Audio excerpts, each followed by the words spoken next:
My mom was terrified for us to buy it. My dad was terrified for us to buy it because both of them were like, why would people travel here? This is literally in the middle of nowhere. But all the competition on the lake just didn't have good design, didn't have any amenities, didn't have a hot tub, didn't have professional photos, didn't have dynamic pricing. Just like we're missing the mark on so many fronts. And in the first year, it made over 6 figures, and it's just continued to go up from there. So now that property is cranking out about $150,000 a year, and the expenses on that thing are like $38,000 to $45,000 a year.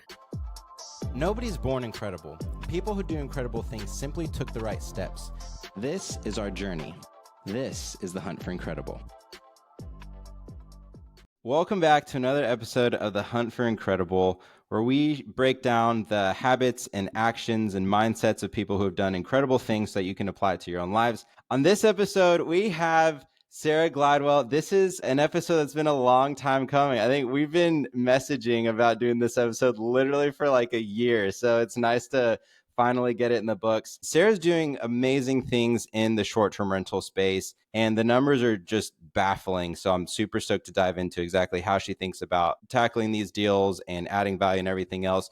So she specializes in acquiring lake house properties in Michigan, and the cash on cash returns on these are absolutely insane. She has one property where they put in $90,000 and it's now making $150,000. So it's over 100% cash on cash return. She was telling me that the operating costs on these things, there's like 40 grand. So she's clearing an insane amount of capital and probably averaging about 30% cash on cash returns, but still some of them are juicing even heavier than that. She also has a community where she coaches people on how they can do this themselves. And she is one of the most resilient people that I have been following. She has some like crazy stories about confrontations with like city council and all sorts of stuff. And she is just an absolute like ramming rod in terms of pushing through adversities and walls to get things done. So Sarah, thank you so much for being on the show. I'm stoked to dive in. Well, thanks for having me. You're right. It has been a long time coming, so I'm excited to be here. Totally. So right out the gate, let's dive right in. So this deal that you have 100% cash on cash returns on, walk me through that deal and what the setup looked like. Yeah. So it was actually the first Airbnb that we ever purchased. We had been running the arbitrage rent, furnish, and re-rent model for about a year and a half, a year of that being COVID. And we got in a Volkswagen van and decided to kind of do the, van life for an era. And we ended up back in Michigan, where I'm from originally. And at that point in time, we had just been on the road for 5 months, and we had been talking and talking and talking, me and my husband, and we rarely had cell phone service. So it just allowed us to align and feel like we had enough money and enough skill set at that point to kind of take the leap into actually purchasing our first piece of real estate. And so we just went on a hunt for a lake house. And so we were touring lake houses all over Michigan. At the time, because I was a new entrepreneur, I didn't have 2 years of income. And so we could only qualify for a $300,000 loan. So just naturally, we were looking for anything that was $300,000 under. And we found this gorgeous little lake house that needed a lot of work, that was in an area that was not a great area, but it was a lake house and it was waterfront. And so we decided to move forward on it. My mom was terrified for us to buy it. My dad was terrified for us to buy it because both of them were like, why would people travel here? This is literally in the middle of nowhere. But what I could see at that point in time was that our competition, there were two other B&Bs on the lake, and they were making $40,000 a year and $60,000 a year. And so I knew that, even if we made the same amount as them on a $300,000 lake house, we were still going to be in the green just slightly. But all the competition on the lake just didn't have good design, didn't have any amenities, didn't have a hot tub, didn't have professional photos, didn't have dynamic pricing. Just like we're missing the mark on so many fronts. And so we just didn't know what it would look like if we did it right across the board. And so we were going in knowing that we were going to be in the green and semi-satisfied if we had made 60K. And in the first year, it made over 6 figures, and it's just continued to go up from there. So now that property is cranking out about $150,000 a year. And like you mentioned at the beginning, the expenses on that thing are like $38,000 to $45,000 a year. That's amazing. That's amazing. It's incredible too that you had the confidence to go for something without it being proven. Like I know you mentioned that you knew, okay, if I at least meet the market, then we're going to be fine. We're going to be in the green, which is great because then that's like the target that you're going for. But then investing in things like the hot tub, like the additional amenities, even though that wasn't proven anywhere. There are a lot of people who they don't take that dive because they're trying to manage their risk by saying, okay, I don't want to invest too much cost into something that's not proven. But you guys had the guts to go in and do it, and the payout was fantastic.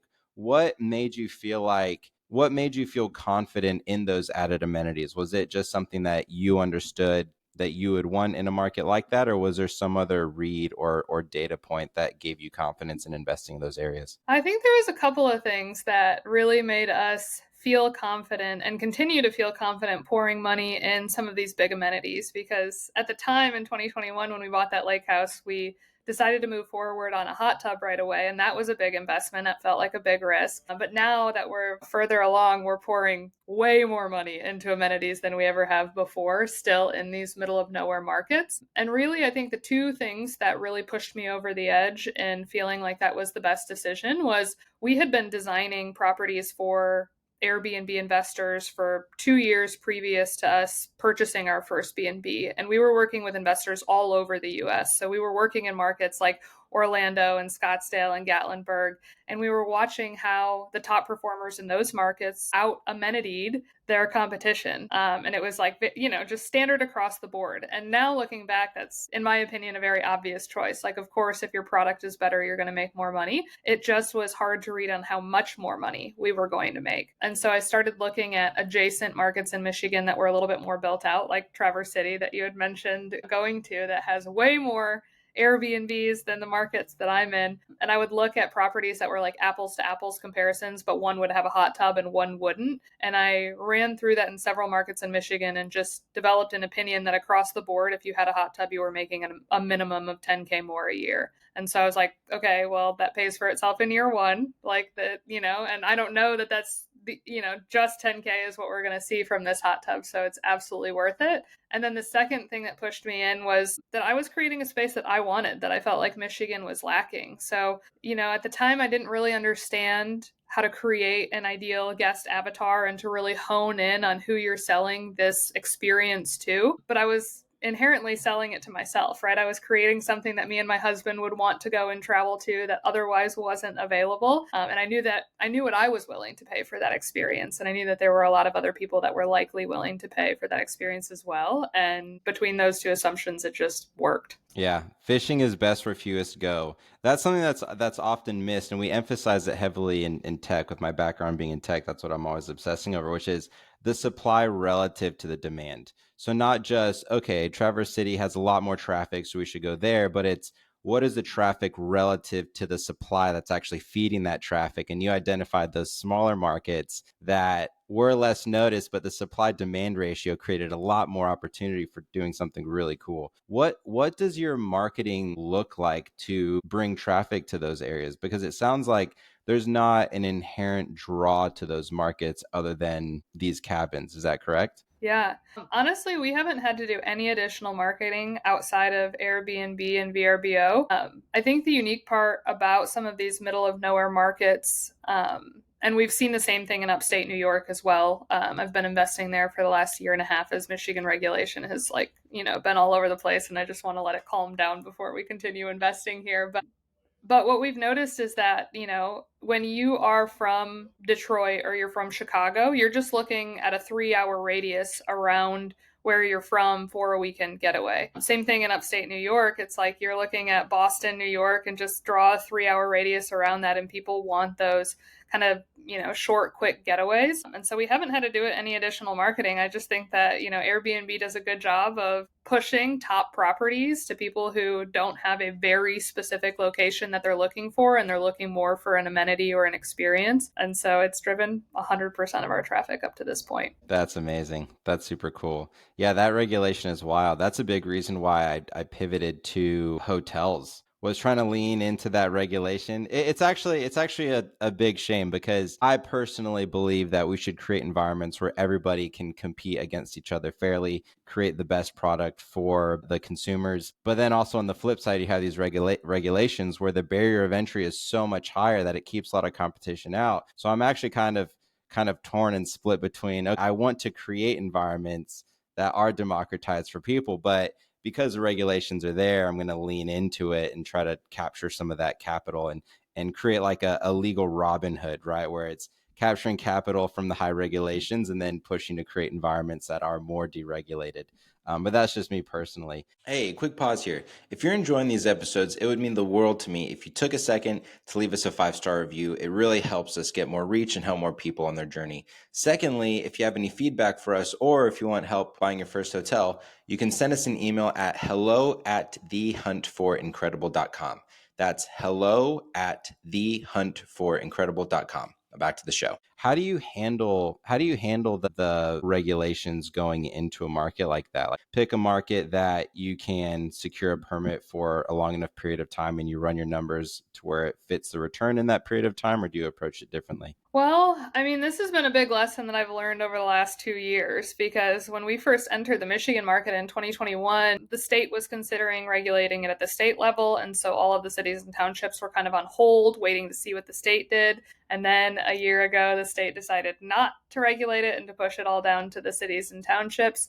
And unfortunately, I've had several properties that have either been shut down or are in the process of them trying to shut them down because of those regulation changes. And so we've just gotten really intimately involved in understanding where all of the weak points are around regulation. And so, I mean, you can run into situations where somebody's got established regulation and you have a permit and they still could change it.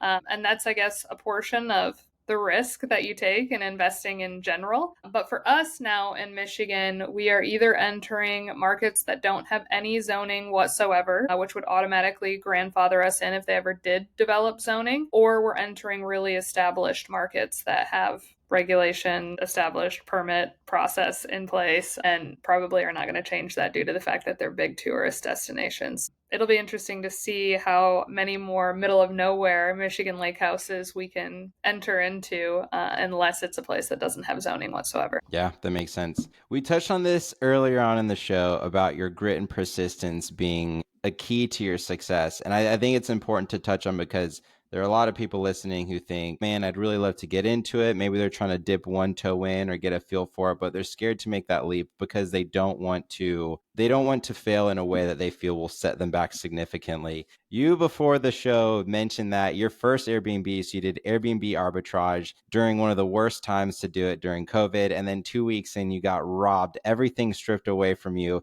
and you still came out on top. Share that story so that people going into it understand just like how bad things can go and you still come out on top, and how taking that action towards the thing you're going for is actually more important than anything else. And it's more important than making sure that everything wins and that all the lights are green before you leave the house. Yeah. Yeah. I mean, anyone who's an entrepreneur, a business owner knows that you're going to get your teeth kicked in at the beginning, right? You just don't know what you don't know. If I could go back, I definitely would have reached out for some form of mentorship before I got into it because a lot of the mistakes that I made that were really costly were absolutely avoidable.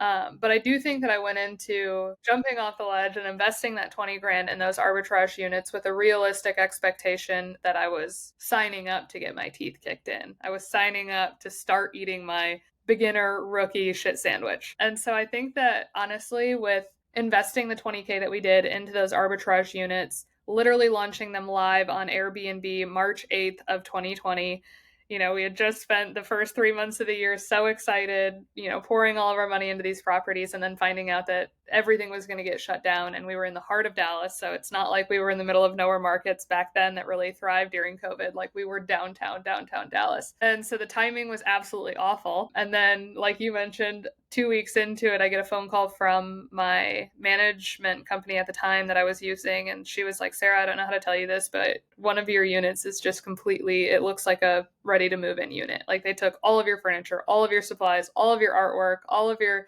kitchen utensils, your pillow, like literally everything. The unit is completely cleared out. And they had booked through booking.com. So I didn't have air cover. I didn't have VRBO cover. I didn't have proper short-term rental insurance because that wasn't really a thing at that point in time. So I only had regular homeowners insurance, which I couldn't file it against because I wasn't living there. And booking.com came back and they said that they had used a fake phone number, fake ID. Like there was no way for me to get any money and have any sort of protection in that scenario. And so I just remember looking at my husband at that point in time and I was like, well, we've learned some very valuable lessons here, but I'm not going to get out the second I got in. Like I was so sure that we were going to go down this journey of really getting our teeth kicked in at the beginning, and I was mentally prepared for that. So I think it was almost like felt like a rite of passage at that point in time, and I was too stubborn to quit. So we just kept saying, okay, we know not to do that now. Let's try it again. And what do you do now moving forward? I know there are things like Airbnb coverage and things like that. What systems and practices did you put in place after that to make sure that it didn't happen again? Honestly, I think one of the perceptions that I had at the very beginning when we started this business is that because we were the business owners, everything was on us, right? Like, it was all on my shoulders. I really needed to know how to do X, Y, and Z, and I was just trying to give myself the patience to learn everything. And the reality is that's the slowest possible way to do things correctly and to be able to scale anything. And so it was a really fast lesson for me on who, not how. And so at that point in time, I just started really leveraging the network that we did have, even though it was much smaller than the network that we have now, of just kind of being shameless and asking a million questions to the investors that we had designed for previously of like, okay, wait, I thought I understood this. This seems like a very simple model of like, take pictures, rent it to somebody else, let them stay in your place for a night, make the difference. But I didn't think about all the nuances that could possibly go wrong. And now having been in it for 5 years, it's like what can go wrong will go wrong in these B&Bs. And so it's worth having the right support system around you to be able to protect yourself from those things. So really finding the right teammates was the biggest change. 100%. Yeah, the greatest success I've ever found, whether it was immediately jumping into tech and building a tech company that had killer returns or diving into real estate and buying a hotel, was step number one is find someone who's done the thing that you are trying to do. Step number two is deeply understand where you can add value so that you can align incentives. And step number three, find a deal or a project or a value add that aligns with what they're trying to do so that you can bring them on board. I always think of it as like Neo in the Matrix, where he needs to learn how to fly a helicopter and then just uploads how to fly a helicopter. Like, you don't have to learn everything yourself. And I think it's a failure of the schooling system that tells everybody like, oh, if you want to do a thing, you need to learn and go through the steps. But realistically, that's not how the world works. You can collaborate with people and bring people on your team. Like, I can go build a rocket ship this week simply by going and finding someone who knows how to build a fucking rocket ship and then finding a way to align incentives to pull them on my team. And now I know how to build a rocket ship because collectively my team knows how to build a rocket ship. And that is the only way to do significant things. Like, nobody does anything significant by themselves. And anything that is significant, it requires people specializing in so many different fields that there's no way that you can possibly learn everything. And even if you did learn everything, there's no way you could possibly do anything if you're trying to build something significant or something that makes a big impact or something that scales really large. So you mentioned that you reached out to people who were experts. What did building out your team to scale this system and to be able to manage and acquire this many properties look like? A lot of trial and error, again, honestly. We had brought on management companies that weren't good, and especially at the beginning, it's like when you find someone who says they know how to do something, but you've never done it yourself, it's really hard to gauge whether the product that they're giving you is good or bad. Like, you don't have a point of comparison. And so I think that process took a little bit longer of being okay with the fact that the first person that you found to do something wasn't great at it and being okay letting them go quickly. And then when you do find someone good, it just changes absolutely everything. And I think the fun part about business too is that, the people that you work with, you want to enjoy working with. So it's not only do they have the skill set that I need them to complete X, Y, and Z, but do I enjoy building alongside them? Are they going to motivate me to continue growing this further? Are they going to be able to keep up with the growth that I'm doing so that I don't have to go find someone new? And so it's so much more than just like, finding someone who has an individual skill that you're looking for on this side of it, right? When I was in my 9 to 5, it's just like I was working with whoever they would assign me to work with, and I didn't really have a say in the matter. And so that shift in mindset was a big one for us as well. And just being like, okay, we are not going to quit searching for this person until we find this person. And sometimes it's going to take longer than we want it to, but we're looking for more than them checking the box of being able to do X, Y, or Z. We're really looking for teammates that we can build something on a solid foundation and grow it where we don't have to go backwards. And so that was a much more tedious process than I expected, but has absolutely changed the game because now I'm just doing the things that I truly love and enjoy, and I'm not stuck in the weeds on bookkeeping, taxes, guest communication, pricing, like the things that I'm not uniquely gifted for.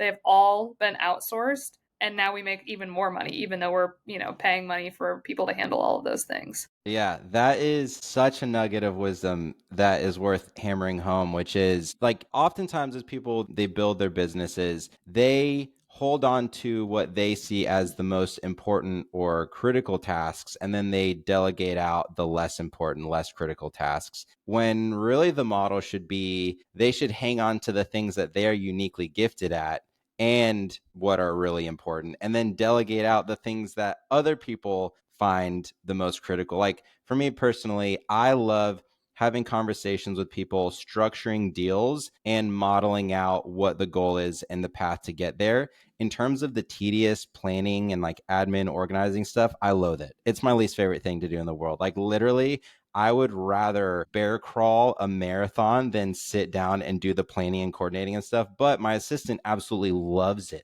It's like her favorite thing to do. She loves long lists of tedious tasks. She likes color coding things so that it's easy to project manage and analyze. And that's incredibly important, like especially in real estate or building anything significant. Like you need to have structure, order. You need to be able to see where you are in your progression towards it. So it's not any less important than anything else. But there are people out there who absolutely love doing the things that you hate doing. And those are the things that you should get rid of and give to the people who love doing those things, because everybody's way better at the things that they love doing. So let's get more tactical with that, because your background is in design and architecture. What specific roles were you looking for to subsidize the areas that you were less interested in? I mean, the areas that I was less interested in is just like you're saying, all the operational stuff. And that came with a lot of guilt because it almost felt like, as the business owner, like I have to carry the hardest tasks, but the hardest tasks for me are not the hardest tasks for other people. And so I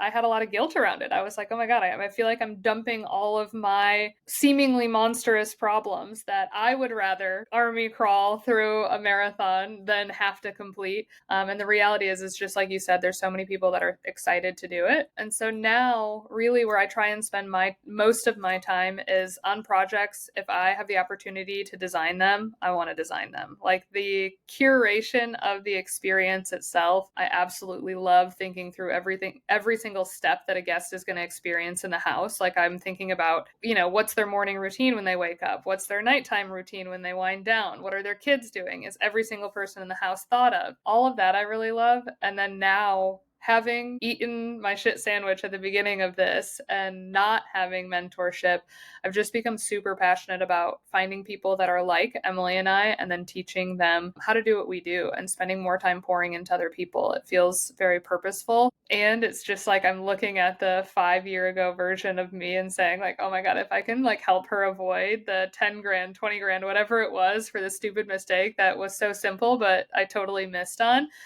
that makes me feel like I'm doing the world a better place. All the younger entrepreneurs, I'm helping their experience be a little bit smoother than mine was. Yeah, 100%. I want to circle back around to that a little bit because, like you mentioned, you felt guilty for not filling a role in your business. There's a lot of this idea of what business should look like, more so from people who have never like built businesses before. They have a vision, an idea of what businesses look like, and they feel like they need to slot themselves in a role. Again, back to our bad programming of roles and responsibilities and like job titles, and you're like, oh, this is the job title that I need to fill. Realistically, I mean, you can do whatever you want. Like it doesn't like oftentimes the simplest path is actually the best path, and maybe building a business is actually just plugging people in. It's just like an HR role. Like Richard Branson, he has a famous quote where somebody asked him, how do you build such successful companies? You have these multiple multi-billion dollar companies. And he said, I find businesses that need value added, and then I go hire the number one operator for that business, and I just put them in it. And it's literally just like a people role. There's also a really good documentary. You should check it out if you haven't already. Anybody listening? It's called The Black Godfather. And it's basically, there was this guy in the music industry, I think like 30 years ago or something, and everybody talks about him with such high reverence and all the value that he added to their lives and all of the music that he was able to get produced and everything else. And when you watch the documentary, it's crazy because halfway through it, you realize like he did all these things and he impacted all these people's lives, and he got all this music produced and scaled all these brands. And you realize he didn't actually like do anything. Like he didn't actually do any of the work. What he did was he connected the right people. He was literally just a people person who identified gaps in somebody's life or in somebody's business, and he knew somebody who fulfilled that gaps, and he just connected people. And everybody talked about him in such high reverence, and he made so much money. That's literally what we did with our hotel also. Is my partners and I, we hunted for deals, and as we found deals and we underwrote them, and when every time we found a good deal, we would bring it back to some experts that we knew. And not just experts of people who had done a thing, but experts of people who had achieved an outcome, which is another really important differentiator. Don't just find people who say, oh, I've done XYZ. Find people who said, I achieved this outcome. And so it increases the probability of you achieving that outcome. And so we would find these deals and we would take them to various experts. And whenever the experts would shoot down the deal, we would log why they shot it down, and we would apply that to our analytics for the next deal. So we weren't just like sending them LoopNet links. We were actually underwriting and trying to kill deals. And any deal we couldn't deal, or any deal we couldn't kill, we would give it to our experts and say, hey, we found something. And then they'd kill the deal, and we'd say, okay, that's another area where we kill these deals. Until finally we found a deal where we brought it to the expert, and he said, well, this is fantastic. Client incentives brought him on board, raised capital because we had the expert on board. So it dramatically de-risked the deal, still maintained a lot of the upside, even increased the upside because of the connections that the expert made. And my partners and I literally just pieced the people together and are now along for this journey where we've learned an insane amount over the last couple of years. We're hunting for more deals, and it's back to the same motto of, okay, what does this deal need? This deal needs great marketing. How do I find somebody who knows how to do great marketing? Or what does that deal need? This deal needs great CapEx improvements. So who do I know that's a fantastic GC or has a lot of renovation experience? And you literally just plug the people in, back to the who, not how that you're talking about. And that's where the magic is. That's where like literally the easy money is, of like, you don't have to learn anything. You just have to be able to communicate with people and understand systems well enough to understand where the gaps are and who you can plug into those systems to make something cool happen. Yeah, I couldn't agree more. And I think there was a big shift in my husband and I's perspective because both of us were running separate businesses, but both of us were very involved in the day to day, right? Like all of the problems fall on you. And some of that, I mean, at the beginning, you have to go through, right? Like you don't know anyone, you don't even know the type of person you're looking for to plug it in, to make your life easier. So I think that at the beginning, it just is a necessary evil. But the faster you can get into the mindset, and this is what we say now, is we run our business as if we don't have arms, as if our hands are tied behind our back.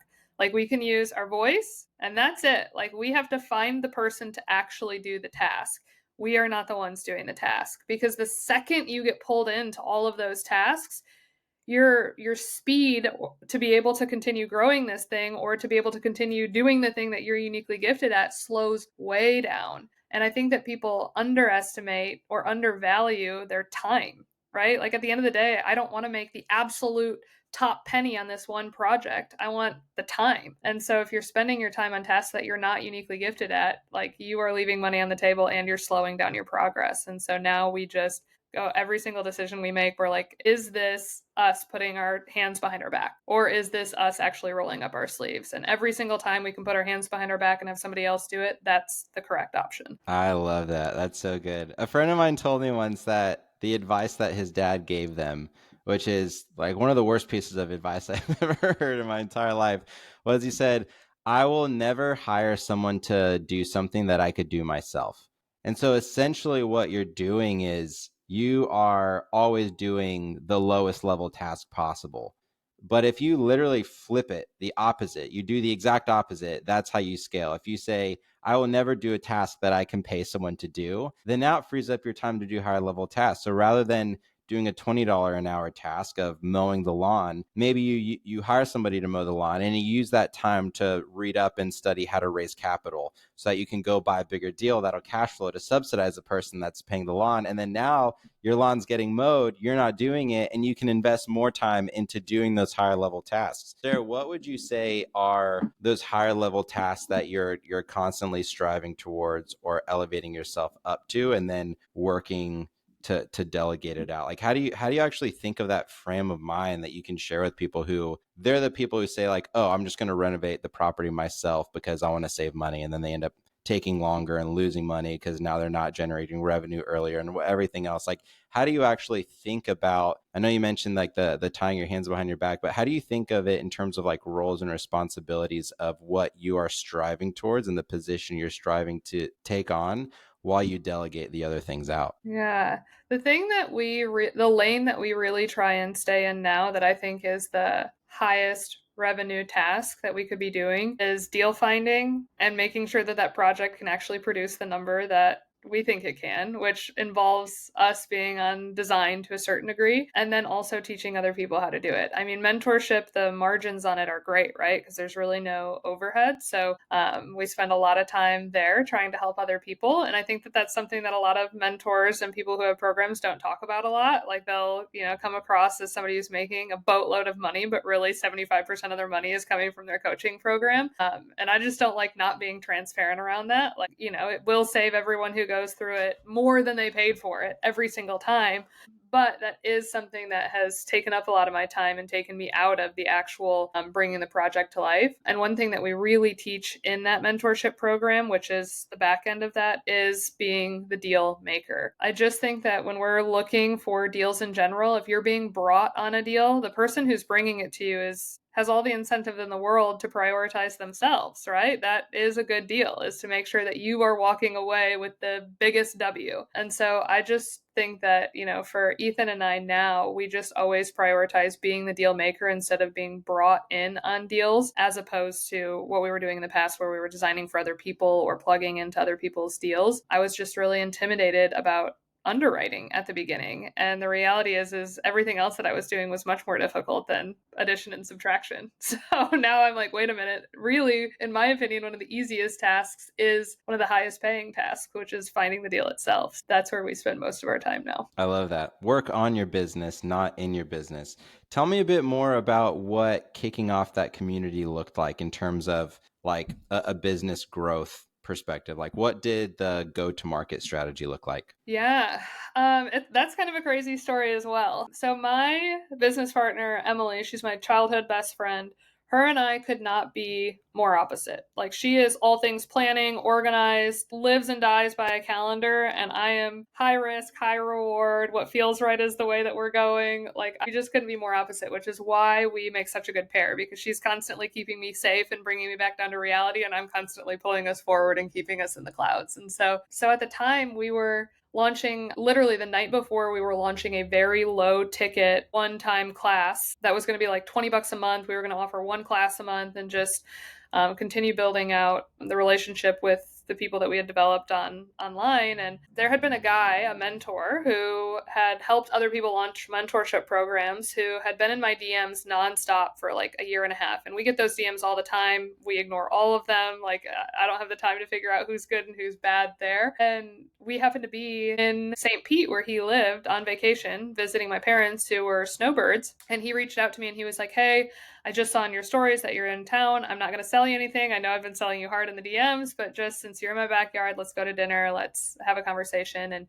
he didn't sell me all night long. Like, we did not talk about launching a mentorship program at all. And then at the very end of the night, just because I could tell that, he was genuinely invested in, helping people launch mentorships, but really genuinely invested in why he felt like Emily and I had built enough of a community to justify launching something like this, that he and I started negotiating on what that would look like. And so his price and his commission and everything like that, I just thought was too high, because I didn't think it was realistic for us to be making what we were asking, what he was suggesting we needed to ask for the mentorship. And he had convinced me that night over a couple of shots of tequila that it was a good idea to move forward. And his fee for helping us was $12K and then 25% commission on everything that we made. And so it was literally all the money that we had in the Carwell account at the time. And again, we had been working on launching something in the background for like 3 months previous to this. And I called Emily at 11:30 at night, 30 minutes before the day of us launching this completely separate product. And I was like, look, I want to put all of the money in our account on something that we had already decided we weren't going to move forward on, but I just have a really good feeling about it. I think that this is the right move, and I just need you to trust me on it. And she was like, I swear to God, Sarah, if this doesn't work, like I'm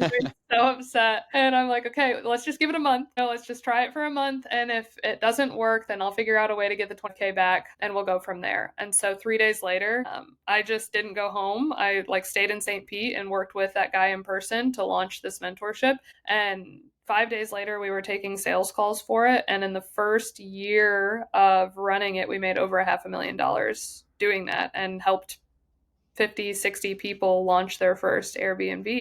So it was a wild, like, ride of just not anticipating or having really any vision to build that out at all to 5 days later, we're like making money doing it. That's amazing. That's amazing. So what was that threshold that he identified at which point a community made sense? At that point in time, we hadn't really sold anything online. We had just been creating tutorial videos and sharing our story for 3 years on Instagram. And I think we had at that point in time maybe 5 or 6 thousand followers. And so it just didn't seem like a big enough community to me. But he was like, Sarah, your engagement online is insane in comparison to everybody else's. Your engagement in the DMs is insane in comparison to everybody else's. Like, I've done this for a very long time and I've made a lot more money for people who have put a lot less effort into their relationship with their community on Instagram and on TikTok. And so I was like, great, I've just been helping to help, like I just like Instagram. Like that's my platform. And so I had no idea. And he had such a large point of reference from everyone else that he had worked with where he was just like willing to scale back the fees, scale back his commission to make sure that it made sense. That's awesome. And then you said that you launched within 5 days. That's insanely quick. What was that go-to-market strategy? Yeah. He had kind of an outline already written of like, look, these are the 10 topics. We're going to teach this over 10 weeks, and you're just going to be responsible for creating the lesson the week before you have to teach it. Like, you don't have to have this planned out, in whole before we launch it and take it to market. You already have the knowledge. Putting the presentations and the PowerPoints together is something that you can do 2 or 3 days before you actually have to teach the lesson. And so we were very much building it as the plane was going down. So we launched it before we had anything prepared on the back end. That's amazing. And then what did that launch actually look like? Was it posting to your story that you're having a webinar and you brought people on? Was it just like a general post? Like what did that look like?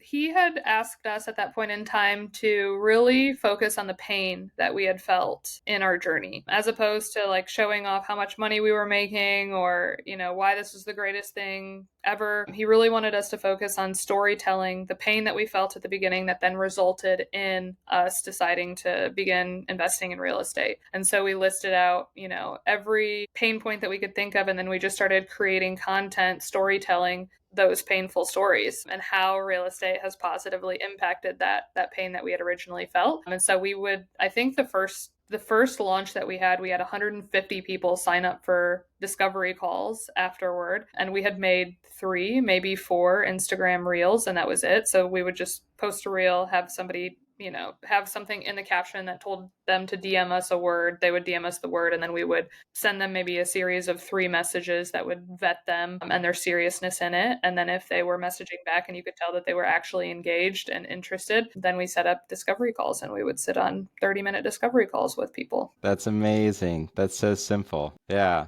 Yeah, it's so easy to overcomplicate what taking something to market looks like. And I think oftentimes that added complication is really just people being fearful of making that plunge. They say, oh no, I have to do all this other stuff. Like cold showers. I go through waves of taking cold showers just to be miserable and push myself through something that I don't want to do, because I find it makes it easier to do other things in my life that I don't want to do much more easily. And so I find that when I am taking a hot shower, it's obviously so easy to just jump right in and enjoy a hot shower. When I'm going through my phases of cold showers, all of a sudden, when it's time to take a cold shower, I have so many other things that I need to do. Where it's like, oh, I should probably shave, or oh, I need to, take out the laundry. I just remembered. And it's like, no, I don't need to do all those things. What I need to do is take the cold shower. But your brain comes up with all these reasons as to why you have to delay it, and it's so easy for us to lie to ourselves. Like, we are the easiest people for us to lie to, which is ironic because we think like it would be harder for us to lie to ourselves, but it's incredibly easy for us to lie to ourselves because we trust ourselves so much, and we have this like dual personality between conscious and subconscious that can get so messy sometimes. And so we come up with all these excuses. Oh no, I can't buy a property until I have my investors locked in, and I can't look at properties until I figure out where I'm going to live next year or whatever else. And it's like, no, you don't need to do those things. Like, you need to go find someone who's done the thing that you're trying to do, and then cut out the bullshit, because they know exactly what the straight path looks like. And they can tell you, hey, dude, no, you don't need to do all those things. What you need to do is create a few posts saying that you can help people, and then they'll DM you, and then you hop on a call and you help them. It's literally that simple, but we like to overcomplicate it. Sarah, we always wrap up the show with a question asking about a question, because we believe that questions are the answer here. And so, what would you say is the most important question that people need to either ask themselves or others to be successful in the space? Oh, I would say the most important question that I still have a hard time answering, but I think really directs every single move we make is, what is the end goal? Like, what do you want out of this? And that's such a simple question. It's just that I have found myself and so many of our mentees get stuck in the, well, this person's doing this, so it must be the right route. Like, they must know something that I don't know, or they must know what's better, or they must know that this is making more money, or whatever the case may be. And so we lose sight very quickly of why we started being entrepreneurs from the get go, especially in the real estate investing space. It's like people really get an ego about how many doors they have, how much money they're making, whatever the case may be. But the reality is that your ideal life is nothing like anyone else's. It's yours. And so I think if myself and other people can get really clear on what that end goal is, as opposed to chasing doors or dollars or whatever else, they would get to their end result a lot faster. But nobody creates that vivid vision, that very clear perspective on what that end line looks like. And so they get very lost in the mix, myself included. Yeah. No, same. I am such a competitive person that sometimes I'll find myself competing with people in a healthy way, but just competing with people like, oh, I need to push harder or do this thing or go bigger. And then I find myself just working my way to their goals and neglecting my own. And so I always have to like recenter myself. I've started journaling regularly, and I will regularly write out what my 3 year, my 3 month, 1 month, and 1 week goals are, to break it down and just keep me centered and say like, okay, this is what I'm competing against. And I still like competing with people. I think healthy competition is a great catalyst for growth and acceleration. But in terms of the direction that I go, and what my acceleration looks like, I always try to be centered on keeping that outcome in mind. So I appreciate you sharing that. Sarah, it's been an absolute blast. We'll have to do another one of these shows in a couple of years, and catch up on where you are. Absolutely. And if you're ever in Michigan, we record our podcast live. So we'd love to have you come on as well. Hell yeah, sounds good. Michigan's awesome. Yeah, I was telling Sarah before we hopped on that Traverse City and Holland, Michigan are two of my favorite places in the world, but I haven't been to any of your lakeside cabins, so maybe those will take the cake for me. Yeah, well, we would love to host you. But if you're ever in Michigan, don't hesitate to reach out. Awesome, will do. You take it easy, Sarah. Thank you.